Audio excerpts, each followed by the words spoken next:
रामायण और महाभारत की दुनिया में जब भी राक्षसियों का नाम आता है तो हमारे सामने अक्सर एक ही तस्वीर बनती है। भयानक चेहरा, क्रूर स्वभाव और विनाश की कहानियां।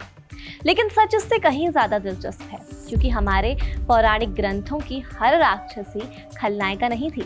कोई भगवान राम के जीवन की दिशा बदल देती है, कोई हनुमान जी की परीक्षा लेती है, कोई माता सीता की सबसे मुश्किल घड़ी में उनका सहारा बनती है, तो कोई अपने प्रेम, क्रोध और अपमान की वजह से ऐसी घटनाओं की शुरुआत कर देती है जिसका नतीजा पूरे लंका युद्ध के रूप में सामने आता है। ताड़का, जिसका आतंक का अंत स्वयं भगवान राम ने किया। शूर्पणखा, जिसकी एक मुलाकात ने रामायण की कहानी को निर्णायक मोड़ दे दिया। सुरसा थी, जिसने समुद्र पार करते हनुमान का रास्ता रोका, लेकिन उसका उद्देश्य उन्हें मारना नहीं बल्कि उनकी बुद्धि और सामर्थ्य की परीक्षा लेना था। और त्रिजटा, राक्षस कुल में जन्मी वो स्त्री जिसने अशोक वाटिका में कैद माता सीता को डराया नहीं बल्कि उन्हें उम्मीद दी थी। यानी इन किरदारों की कहानी सिर्फ अच्छाई और बुराई की नहीं है, कहीं बदला है, कहीं प्रेम है, कहीं कर्तव्य, कहीं छल, तो कहीं ऐसी करुणा भी है जो राक्षसों की नगरी में इंसानियत की सबसे बड़ी मिसाल बन जाती है। तो आखिर कौन थी ये रामायण और महाभारत की सबसे चर्चित राक्षसियां? कौन सच में खतरनाक थी और किसे हमने सिर्फ उसके राक्षसी होने की वजह से गलत समझ लिया था?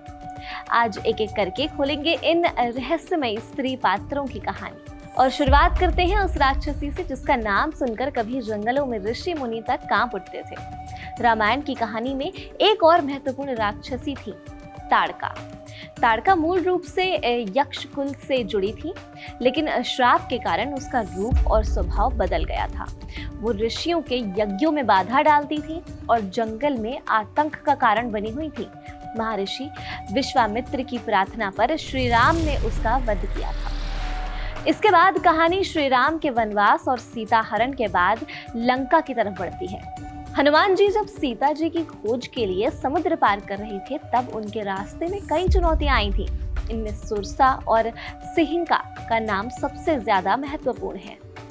सुरसा को नाग माता के रूप में जाना जाता है। जब हनुमान जी लंका की ओर आ रहे थे तो सुरसा ने उनका रास्ता रोककर उन्हें अपना भोजन बनाने की बात कही थी।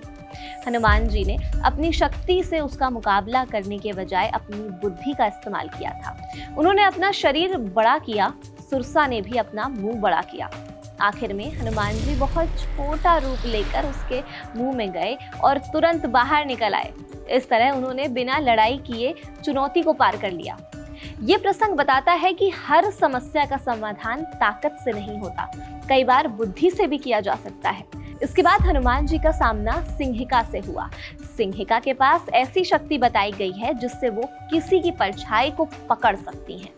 जब उसने हनुमान जी की परछाई पकड़कर उनकी गति रोकने की कोशिश की तो हनुमान जी ने उसका सामना किया और उसका वध कर दिया। यानी लंका पहुंचने से पहले ही हनुमान जी को ताकत, बुद्धि और साहस तीनों की परीक्षा देनी पड़ गई। अब लंका पहुंचने के बाद हनुमान जी के सामने एक और राक्षसी आई। वो लंका के प्रवेश द्वार की रक्षक थी। उसने हनुमान जी को रोकने की कोशिश की। हनुमान जी ने उसे हल्का प्रहार किया और वो समझ गई कि यही वो संकेत है जिसका उसे लंबे समय से इंतजार था। उसे ब्रह्मा जी के उस वरदान की बात याद आई कि जिस दिन कोई वानर उसे परास्त करेगा उसी दिन लंका के विनाश की शुरुआत समझी जाएगी। इसके बाद उसने हनुमान जी को लंका में प्रवेश करने दिया। लंका पहुंचकर हनुमान जी ने माता सीता को अशोक वाटिका में पाया। यही रामायण की कुछ ऐसी राक्षसियों का जिक्र मिलता है जिसका काम सीता जी को डराना और रावण की बात मानने के लिए मजबूर करना था। इनमें त्रिजटा सबसे अलग थी।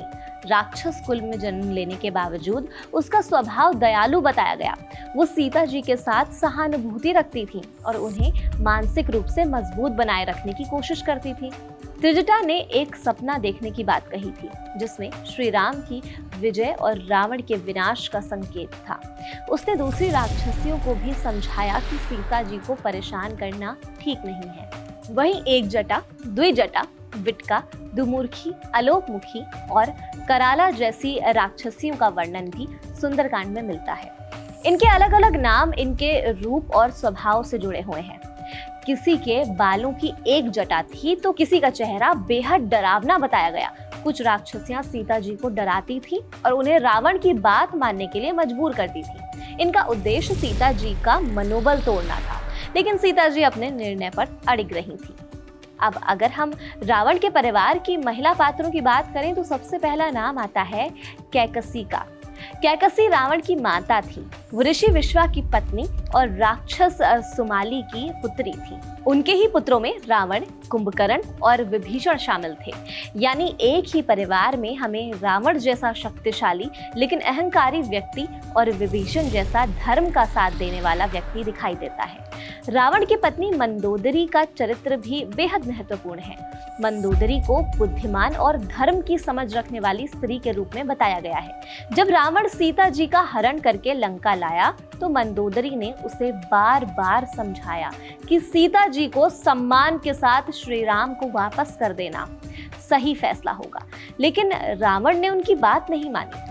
अंत में वही हुआ जिसकी मंदोदरी ने चेतावनी दी थी। लंका का विनाश हुआ और रावण का अंत हो गया। रामायण की कहानी हमें सिर्फ युद्ध और जीत की कहानी नहीं बताती है, ये हमें ये दिखाती है कि एक गलत फैसला कितनी बड़ी तबाही ला सकता है। रावण के पास ज्ञान था, शक्ति थी, राज्य था और कई तरह की सिद्धियां थी, लेकिन उसका अहंकार उसके विनाश का कारण बना। दूसरी तरफ श्री राम ने कठिन परिस्थितियों में भी धर्म और अपने कर्तव्य का रास्ता नहीं छोड़ा, और यही शायद रामायण की सबसे बड़ी सीख है। अधर्म चाहे कितना भी शक्तिशाली क्यों ना दिखाई दे, अंत में जीत धर्म की होती है। रामायण हमें वचन निभाने, रिश्तों की कीमत समझने, भाईचारे, त्याग, धैर्य और भक्ति का महत्व भी बताता है। श्री राम का वनवास हमें कर्तव्य सिखाता है, भरत का चरित्र त्याग सिखाता है, लक्ष्मण भाई के प्रति समर्पण दिखाता है, सीता जी कठिन परिस्थितियों में धैर्य और आत्मसम्मान की मिसाल बनती है, और हनुमान जी हमें निस्वार्थ भक्ति और सेवा का अर्थ समझाते हैं। वहीं रावण का अंत हमें याद दिलाता है कि सिर्फ ज्ञान और शक्ति होना काफी नहीं है। अगर इंसान अपने अहंकार और गलत फैसलों पर नियंत्रण नहीं रखता है तो वही उसकी सबसे बड़ी कमजोरी बन सकती है।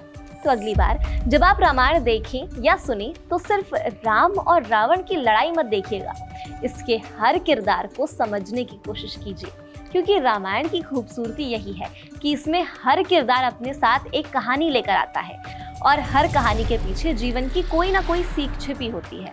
यही वजह है कि हजारों साल बाद भी रामायण सिर्फ एक महाकाव्य नहीं है, बल्कि भारतीय संस्कृति और जीवन मूल्यों का एक महत्वपूर्ण हिस्सा बनी हुई है। इस पर आप क्या सोचते हैं? आपकी क्या राय हमें कमेंट सेक्शन में आप जरूर बताइएगा और देखते रहिए कड़क।